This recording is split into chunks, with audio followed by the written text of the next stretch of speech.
we need to take into consideration when we make policies. Not that they're dictating, but we have to think about contingency plans, like what happens if this occurs, or what are the possibilities for this occurring. A lot of the kids that I've worked with, that Kobe works with, they might not necessarily go to the school in the community, so they're going elsewhere, right? And so what happens a lot of times, like, just because they're from this community, they're labeled already that they're part of this gang, or part of, they're being, marginalized in the sense that you don't belong here. And so what causes is a strain and a stress factor in them that, and I see from experience, I went to a really good high school. A really good high school. I didn't go to Farragut High School, which is only 2 blocks from my house. I had 45-minute drive to go to my school.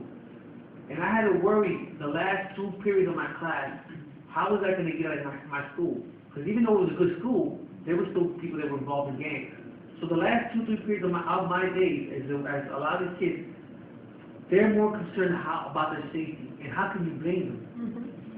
They're not worried about the school. They're not worried about algebra or about, doing PowerPoint presentations, or learning more about, writing skills and so forth.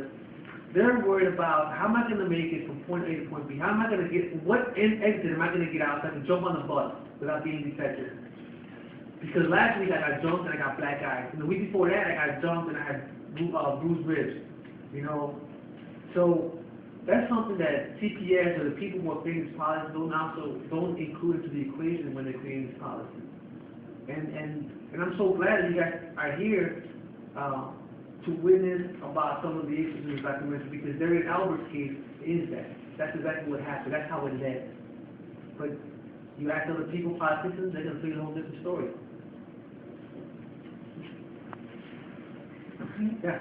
How was it to work with the filmmakers, going to the people exactly? How